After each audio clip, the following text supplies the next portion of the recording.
turn off aligned.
Until we get something that looks kind of similar to this. Okay, a little bit dark over here.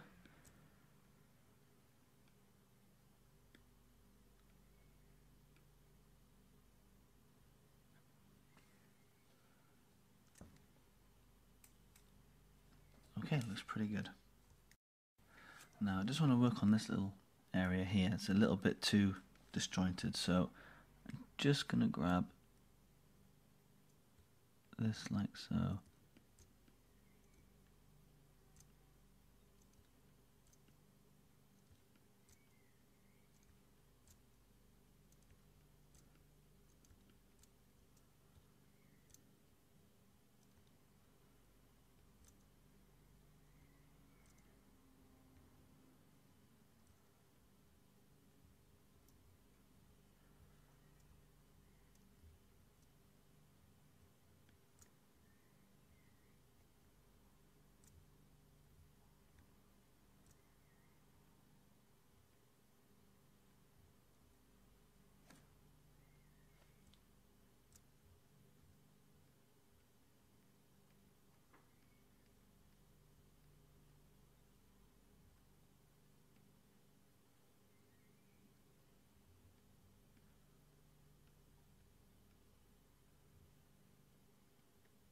Just to smooth that area a little bit. It's not perfect, but if we turn back on this layer like so, make sure you set that to overlay. You can see we start to get pretty good. Let's put this back to normal, sorry. Pretty good idea of how this is going to look. Okay, so next thing that we need to do is, once you've turned that on, is we're going to create a new layer above our extra skin.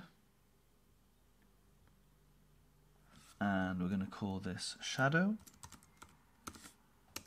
And alt click in between these two layers, so it only applies to the layer below. And then what we're going to do is we're going to grab a brush, and we're going to grab black, and we're just going to paint in a shadow here, just coming down the face. And then reduce our opacity right down to about 72, something like that.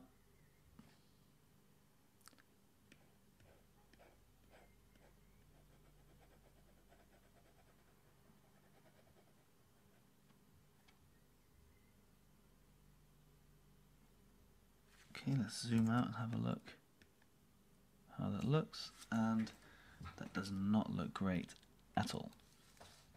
So let's undo that shadow. It's a little bit too strong, so I'm going to go back in, just lower my opacity down on my brush, a bigger brush, and that's it, just stroke in the shadow. I think the problem is my actual bamboo. If you see, it'll just draw thin lines if I don't press down the full way. So that first stroke was okay. Just need to bring in There we go. Some of the shadow around the face. Like so, and then lower that opacity down. And let's set, oops. Make sure we clip that.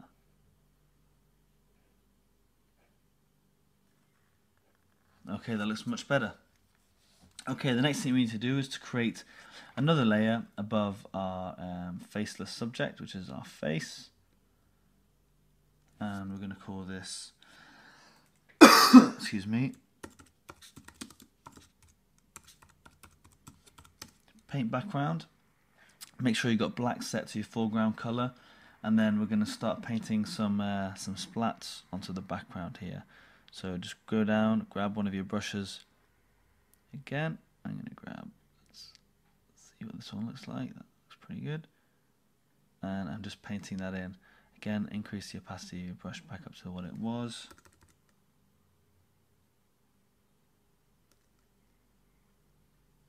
Okay, that looks pretty good. It's going to add a bit of distance between the two.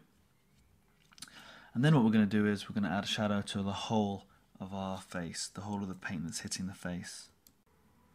Okay, so what we have to do is adding that actual shadow onto the face, the gap between this paint hitting and our face, we're going to have to use a selection of the paint and then just shift that selection. So create a new layer and let's call it Shadow 2.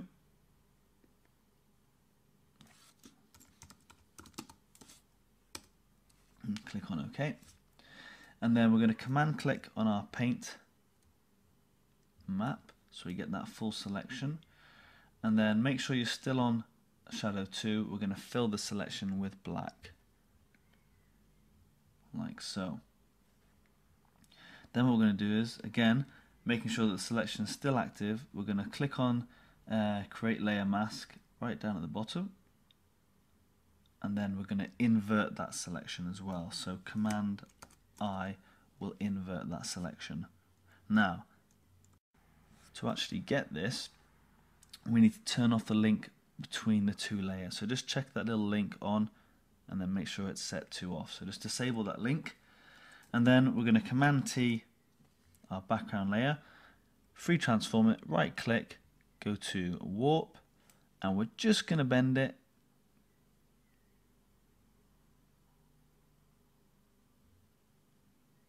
in just a bit. Now I've got the wrong layer there, so if I just Command Z that, and make sure you grab your actual layer, so I'm going to hit enter on that. There we go, and instead of just moving it, we're going to right click, go to warp, and we're just going to pull it just a little bit.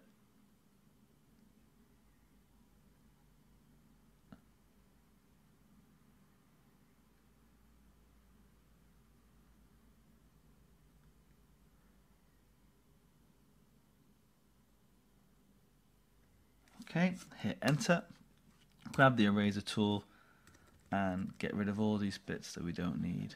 We don't need these extra black bits.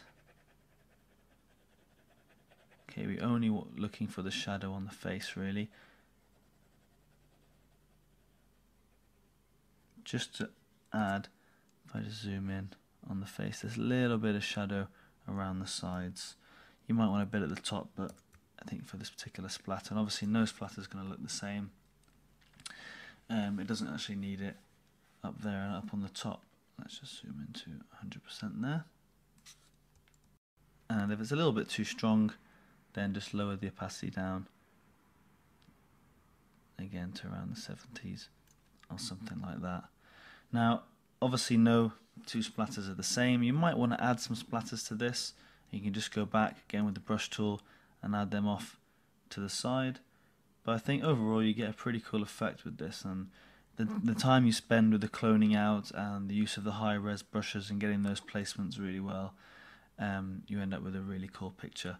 So thanks very much. A nice quick tutorial from Justin there on how to mold paint splatter to a face in Photoshop. Do check out all our other videos in the video section and all the articles, tutorials and interviews over at psd.tutsplus.com. Thanks very much. I've been Gavin Steele.